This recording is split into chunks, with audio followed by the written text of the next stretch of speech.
importante, ¿listo?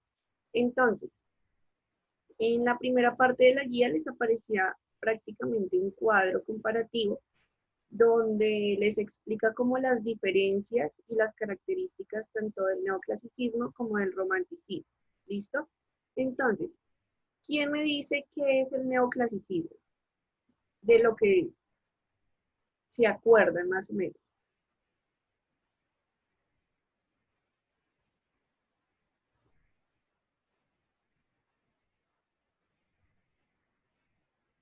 ¿Ni idea?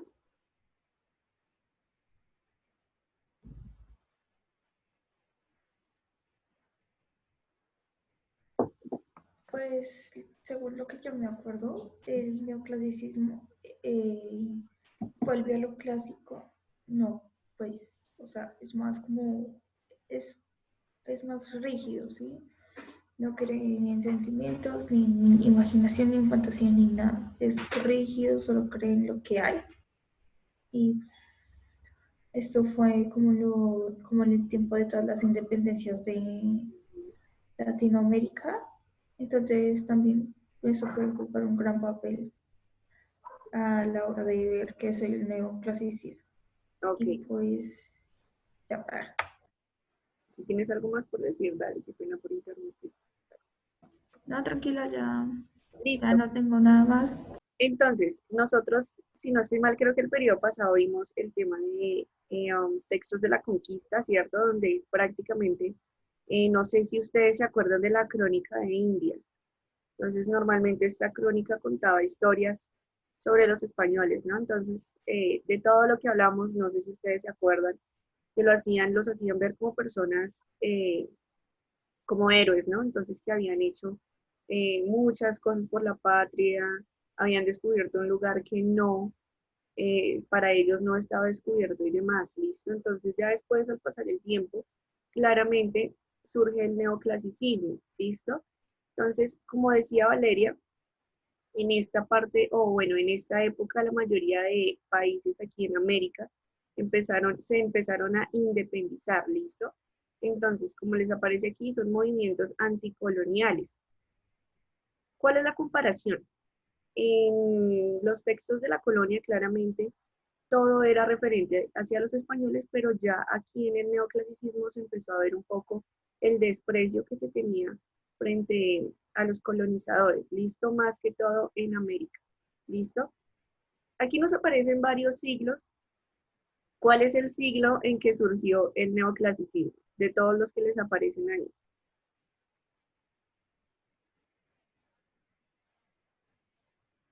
El 18, el 17, el 16. El 19.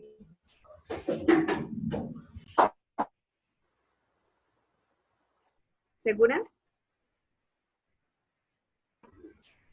Sí.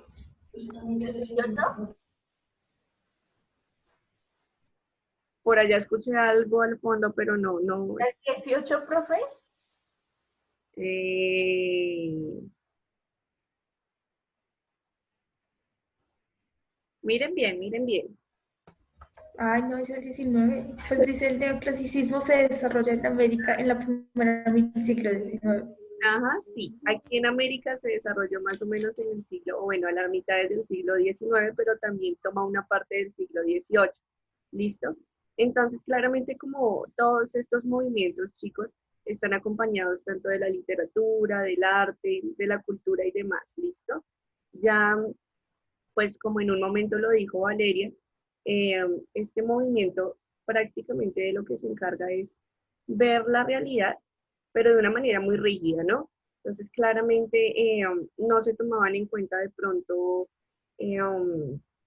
como la naturalidad del artista, sino todo tenía que ser retratado y contado desde la realidad, ¿listo? Eh, um, este movimiento no duró mucho, claramente porque, pues, como ustedes saben, esto se adoptó desde la cultura española, ¿listo? Entonces no duró la verdad mucho, como ustedes se pudieron dar cuenta, los que leyeron la guía, y ya después lo sustituyó el romanticismo, ¿listo? Que ya pues como su mismo nombre lo dice, va a ser un poco más ligado hacia los sentimientos, hacia lo que querían los artistas, los escritores y demás, ¿listo? aquí nos aparece algo muy importante que dice, el neoclasicismo representó la vuelta a los contenidos grecorromanos. ¿Qué es lo grecorromano? Las cosas que en evidente Grecia y Roma. Pero como que, La agricultura de los romanos. mm, Como todo el arte, ¿no? cultura,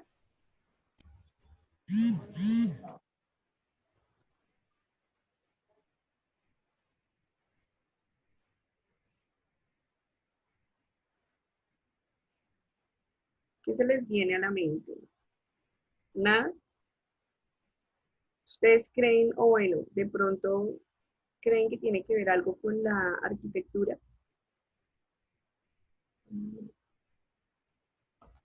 Pues, profe, si usted lo está diciendo es porque así es, entonces ya suéltela. Ya. Pues sí. ¿Qué tal que no? Bueno, entonces en este caso claramente sí tiene que ver con el tema de la arquitectura. ¿Listo?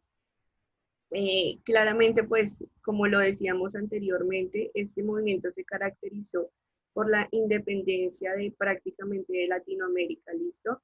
Entonces, ya había pasado mucho tiempo desde que se había colonizado y claramente los pueblos no estaban a gusto, ¿no? Entonces, siempre lo que se quería era luchar contra esas ideas un poco, ¿cómo les diría yo?, rudimentarias, pero pues al fin y al cabo les fue un poco difícil, pero se logró, ¿listo? ¿Por qué? Porque ellos querían prácticamente la libertad, pero entonces seguían la cultura de las personas que los habían colonizado, ¿cierto? Entonces, claramente, si tú quieres lograr tu libertad, tienes que crear tu propia libertad con tu propia cultura, ¿cierto?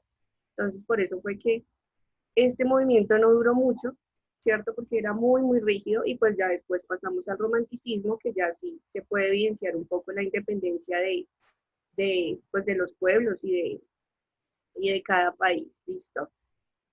Hasta ahí. ¿Dudas? ¿Preguntas? ¿Alguien tiene algo más por decir? ¿Les puedo preguntar? Sí, Sí. démosle a ver, Brian, con tus palabras, ¿qué es el neoclasicismo? Pues el neoclasismo sería como una forma en la que la cultura ya está como poniéndose como más de parte de, ¿cómo se diría? Las leyes, más sería como de la lógica, así, ¿no? ¿Que se pone en contra de la lógica? No, que se pone, que es más lógico que fantástico. Oh, bueno, podría ser bien, Brian, esa podría ser una característica. Karen, Lugo, para ti, ¿qué es el neoclasicismo?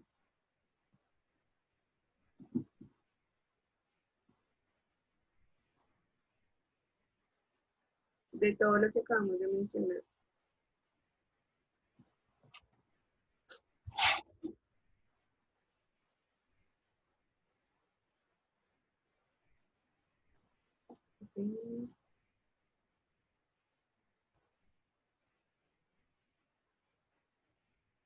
¿No te sirve el micrófono?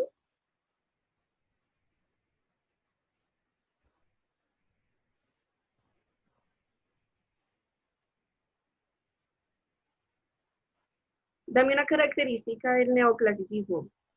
¿Qué entendiste sobre el neoclasicismo, por favor?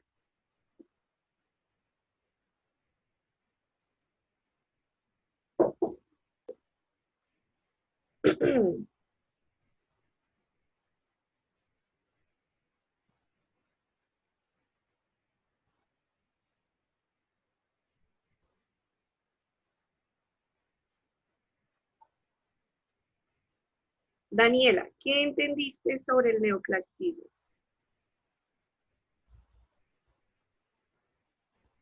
Yo entendí que pues el neoclasicismo es un movimiento artístico y literario que se caracteriza por la antigüedad, en recuperar los gustos y las normas de la antigüedad. y pues como lo dice la palabra, pues la clásica griega. Ok. ¿Algo más? Una señora. Ok, listo. Valentina, para ti, ¿qué es el neoclasicismo? Pues, profe, para mí es como una cultura que se cierra a los sentimientos y se concentra más en lo político y cosas más serias, prácticamente es como lo contrario al romanticismo. Ok, listo, Valentina, muy bien. Bueno, entonces yo creo que ya la mayoría les quedó claro, chicos. Yo los voy a ir llamando así uno por uno, ¿listo? Entonces, las personas que no respondan, se les va bajando ahí notica, ¿listo? Entonces, como ya lo han mencionado, algunos de ustedes, creo que lo mencionó Daniela, entonces la imitación de los modelos clásicos, claramente, más adelante vamos a ver como algunos ejemplos donde ustedes van a poder evidenciar eso, ¿listo? Donde les dice predominio de la razón y lo académico. ¿Qué piensan de eso?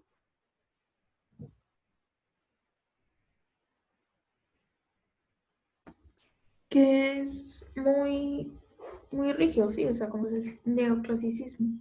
Dominaron más la razón y lo académico que el amor y el arte. Ok, bueno, podría ser respeto por las normas y reglas en el arte, entonces claramente no es que no existiera el arte, ¿no? Sí, sí existía, pero era muy rígido, entonces se seguía una estructura, el arte tenía que ser de esta manera, tú no podrías mostrar, o en el arte si hacías una pintura no podías mostrar una mujer desnuda, claramente si querías pintar algo tenía que ser una persona de pronto que pertenezca al sistema político, que sea alguien importante, la mayoría de las veces eran hombres, ¿listo? Se seguían reglas muy, muy rígidas, ¿listo?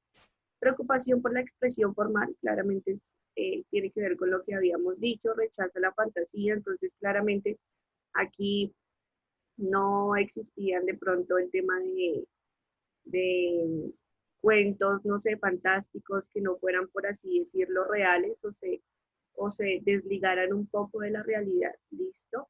Sí existían, claramente, pero no eran como tan comunes, ¿listo? Entonces nos aparece que destaca el teatro de la fábula, como ustedes saben en la fábula, pues aparecen personajes que, por así decirlo, no son reales o se le dan atributos a cosas que no pueden realizar cierto tipo de funciones, ¿cierto? Como el tema de que los animales tengan una vida como los humanos, que hablen, que tengan una familia, que se vistan, mejor dicho, pues aquí sí existía un poco el tema de la fantasía, pero no era como tan común. ¿Listo? La lírica. ¿Qué es la lírica? Lo lírico. ¿Qué se menciona en la película? Es un género literario que se caracteriza por ser como la poesía, las novelas y todo lo que exprese como un sentimiento. La lírica siempre nos va a expresar los sentimientos, pero más que todos los sentimientos ligados a la tristeza, ¿listo? Como a la desesperación. En géneros encontramos claramente la novela moral, que para ustedes, ¿qué sería una novela moral? ¿Qué es la moral?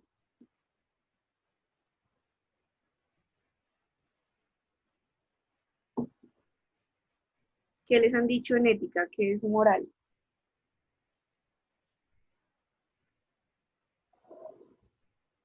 Un sentimiento, No, entonces no sé. la moral. ¿Qué les han dicho en ética? Sobre la ética y la moral. Cuando a una persona le dicen usted tiene doble moral. Eso quiere decir que es voltear y pues no me tiran, no sé. Eh, Iría por ahí, pero un poco mejor explicado. ¿Qué sería la moral? Doble forma de pensar. Un poquito, pero no tanto así. Lo que estudian las cosas que están bien y las que están mal. sí, Las cosas que están bien están mal para quién. Mm, Para todos. Muestra los sucesos que realmente suceden en la vida. Mm, sí, pero cosas para el bien y para el mal, sí. pero hablamos de que una es a nivel común y la otra es individual. Digamos que tenemos la ética y la moral, ¿no? Una es a nivel común de una sociedad y la otra es personal.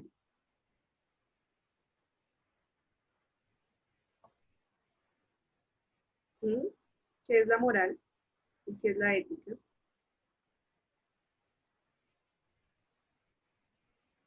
La moral quiere decir cómo, cómo, cómo juzgar las cosas si son buenas o malas para uno mismo. Y la ética sí es juzgar las cosas buenas o malas para una sociedad. Según yo. Al revés. Estás bien, pero entonces al Ah, revés. bueno, ¿Listo? al revés Entonces, entonces. la moral, sí, la moral es lo común, ¿listo? Lo de la sociedad. Entonces, cuando encontramos las reglas, de pronto el tema de los derechos humanos, ¿cierto? Todo lo que tenemos que respetar cuando somos parte de una comunidad, ¿cierto? Cuando hablamos de ética, claramente ustedes saben que, pues pueda que de pronto para mí yo haga algo y para mí esté bien, pero para la otra persona esté mal, ¿listo?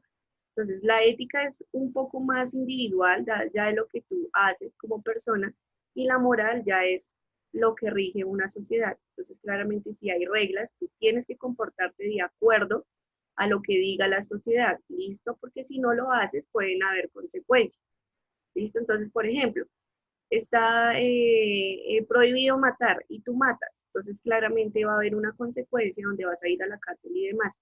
Entonces, cuando hablamos de novela moral, son de pronto todas esas costumbres, todas esas reglas que se tienen que seguir en una sociedad. ¿Listo? Encontramos la poesía moral, que es prácticamente lo mismo, entonces te quiere dejar a ti o te quiere transmitir una costumbre, una tradición, una regla que existe en una determinada comunidad. ¿Listo? Y patriótica. Esto es muy importante porque creen que el patriotismo es muy importante en el neoclasicismo. Porque es un pensamiento que vincula al individuo con la patria. Sí, pero ¿por qué más? Y tiene que ver con lo que dijimos anteriormente del contexto y la definición. Porque en América Latina se empezó a qué? Independizar. ¿Y eso qué tiene que ver? Empezaron a manifestar, cada uno cogía por un lado y era individuo, como se dijo, era el pensamiento individual y el de la comunidad. Ok, bueno, podría ser, pero ¿qué tiene que ver el patriotismo con la independencia de los diferentes países aquí en Latinoamérica? ¿Tiene algo que ver o definitivamente nada?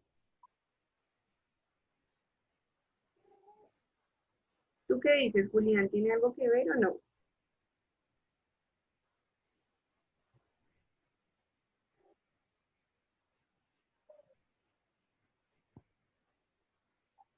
Sí, Valentina, tiene que ver con la política,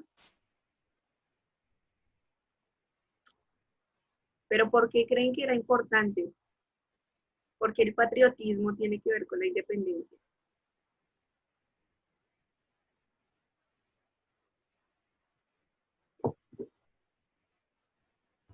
Porque por decirlo así, como de forma coloquial, estábamos defendiendo lo nuestro, o sea, nuestra patria, y estábamos prácticamente echando a los que nos colonizaron, ¿sí?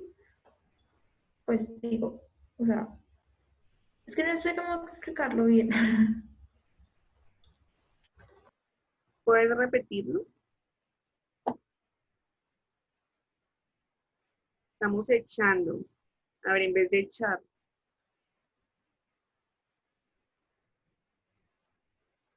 ¿Qué se hace cuando algo se independiza?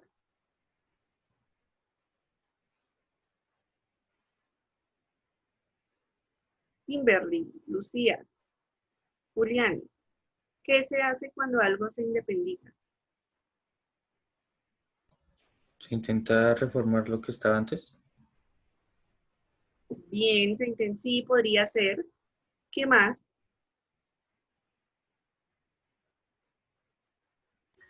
Consigue las cosas por su propio mérito. Bien, sí. ¿Qué más? Se intenta hacer, bueno, aquí digamos que Julián nos está diciendo que se intenta hacer un cambio, claramente. Cuando algo se independiza, entonces claramente se empiezan a tomar en cuenta aspectos nuevos, ¿listo? Si se supone que algo se quiere independizar, no se pueden seguir, por así decirlo, las mismas costumbres que se tenían hace un tiempo, ¿cierto? Sino todo se empieza a reformar un poco, todo empieza a ser un poco más individual en tema de territorios, ¿listo? Claramente el patriotismo tiene que ver mucho con la independencia, chicos, porque al momento en que todos los países, o bueno, sí, todos los territorios aquí en América Latina se empezaron a independizar, pues de pronto las personas que convivían, ¿cierto? O que estaban en este tipo de territorios, pues para ellos era muy importante el patriotismo, siempre, ¿cierto? Porque se sentían orgullosos por todo lo que sus, de pronto, países habían logrado, ¿listo? Por eso es que la política también es muy importante. Aquí arriba les aparece una persona que, bueno, ustedes ya lo conocen perfectamente y saben que para la historia fue muy, muy, muy importante, ¿listo? Entonces, claramente el patriotismo, la independencia tiene muchísimo que ver entre ellas y pues también el tema de la política, ¿listo? Tenemos la sátira. ¿Qué es la sátira? ¿Qué se les viene a la mente cuando les digo sátira?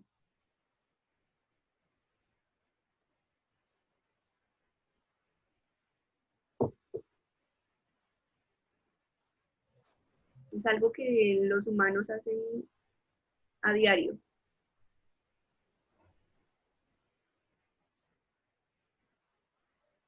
Criticar, Dime. criticar, Bien. ¿Qué creen que se podría criticar en ese momento?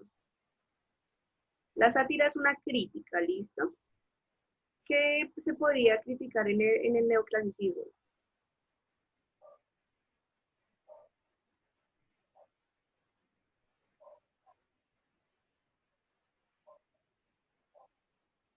Diego Alejandro, ¿qué crees que se podría criticar en el neoclasicismo?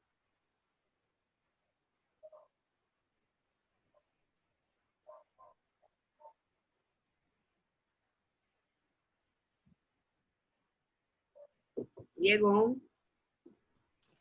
Señora, ¿qué crees que se podría criticar en el neoclasicismo?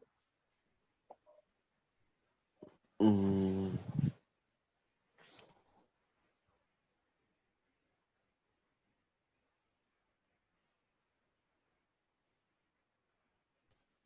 no, profe, no sé, ¿Ni idea?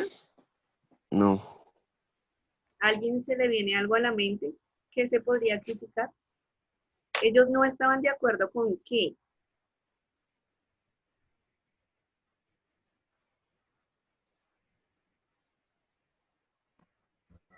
Con los colonizadores.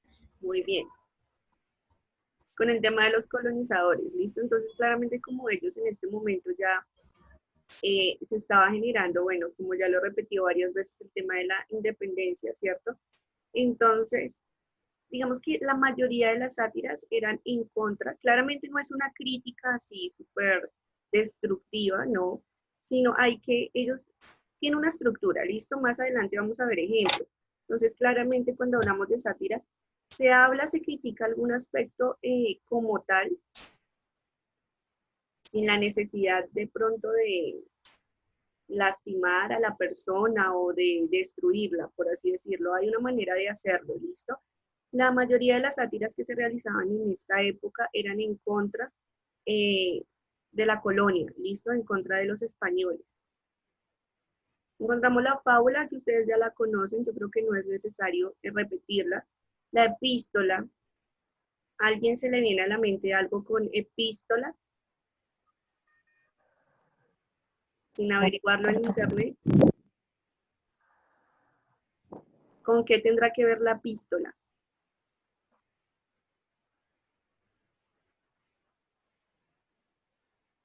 Tiene que ver con algo muy, muy, muy importante. Y todavía sigue siendo muy importante. La carta, Bien, la carta hacia quiénes. dirigidas a varias personas o una en especial. pero es una carta común y corriente, o sea, yo te la podía enviar común y corriente, era una carta que se enviaba entre quienes. Entre los apóstoles, si no estoy mal. Ujú. Si se enviaba entre apóstoles, ¿cierto? Entre personas que pertenecían a la iglesia, ¿de qué podrían tratar estas epístolas?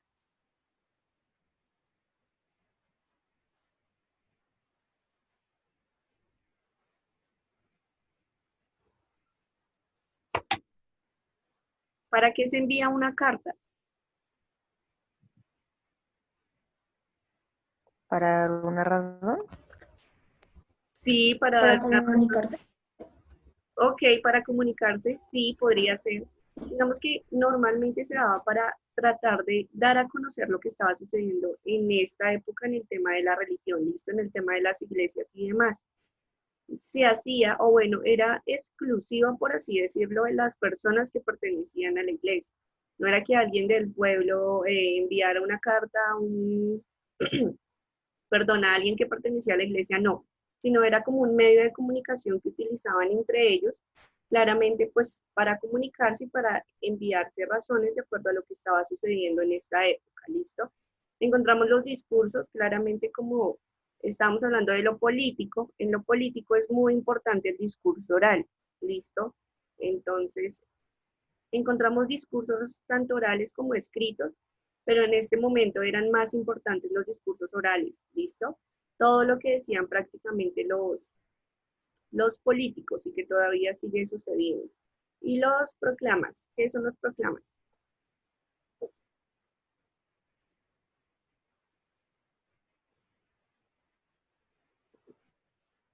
¿Qué es proclamar?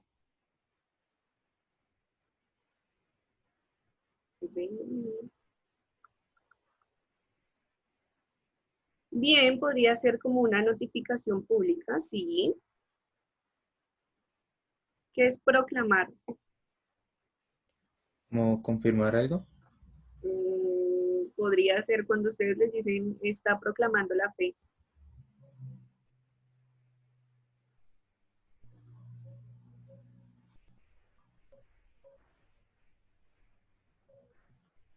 Se está haciendo una proclamación,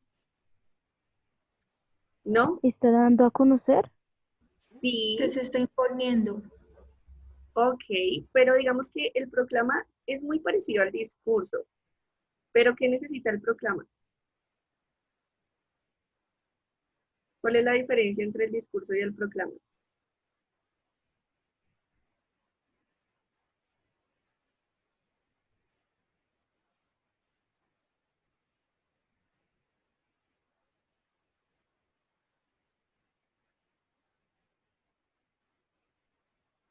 ¿No? ¿Ni idea?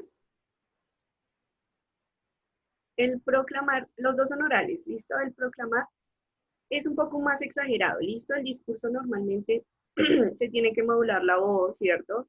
Se tiene que tratar de convencer a la persona a la cual nos está escuchando, pero el programa ya lo hace de una manera un poco más exagerada, ¿cierto? Entonces lo hace utilizando, o bueno, alzando su tono de voz de un poco más, claramente utilizando gritos, haciendo muchísimas cosas que son un poco exageradas. El discurso es un poco neutral, pero el programa sí es un poco más exagerado y también tiene que ver mucho con el tema de la religión. ¿Listo? Entonces, bueno, en los temas yo creo que no están difíciles, descripción claramente del paisaje, entonces el paisaje, tanto en la literatura, de pronto también en la pintura, era así como se veía claramente, ellos no le añadían algo fantástico, algo que no perteneciera a la realidad, no. Rendir homenaje a las hazañas libertadoras, entonces claramente tiene que ver con el tema de la independencia, promover la libertad intelectual, entonces, como les aparecía aquí en la parte de arriba sobre lo académico, ¿cierto? Y el tema de la razón, entonces las personas que se destacaban eran, por así decirlo, las personas que tenían la razón absoluta, ¿listo? Que eran personas que de pronto tenían estudios, que sabían un poco más de diferentes temáticas, que ustedes saben que no eran todos, ¿listo? Y todavía no lo son. Entonces, claramente en el tema de lo académico y y de la razón, pues eran muy pocos los que podían acceder a este tipo de beneficios, ¿listo? Dar confianza y esperanza en la capacidad de los americanos. Entonces también prácticamente todo, como ustedes han visto, tiene que ver con el tema de la independencia, ¿listo? Claramente como de, por así decirlo, de ese nuevo mundo que se venía, ¿listo? Hasta ahí alguien más tiene algo por decir del neoclasicismo, quieren preguntar algo o más o menos todo queda claro.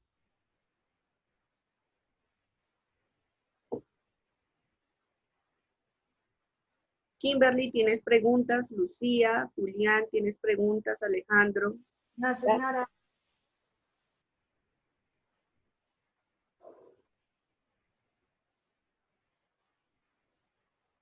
Ok. Daniela, ¿tienes preguntas? No, señora. Valeria, ¿tienes preguntas? No, señora. Listo.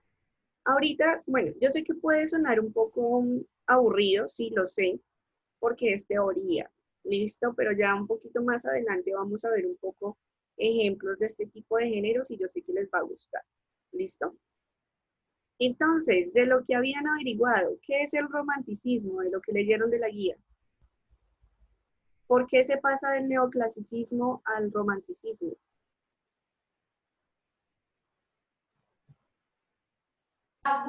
Por la ida de los españoles. ¿Cuál idea? No, la ida. O sea, cuando ya se fueron los españoles y pues, o sea, a ver, o sea, acá en este tiempo ya se pasa, o sea, ya es después de todo, de las independencias. ¿Sí? Entonces eso quiere decir que ya nos independizamos de los españoles. Entonces eso quiere decir que los españoles ya se fueron. Entonces yo digo que es por la ida de los españoles que podría decirse que nació el romanticismo. Bien, sí, podría ser. Claramente por aquí nos aparece un tema clave que es la batalla de Ayacucho, listo, que es prácticamente la última independencia que se llevó a cabo en América Latina, que ¿dónde queda Ayacucho? Independencia de,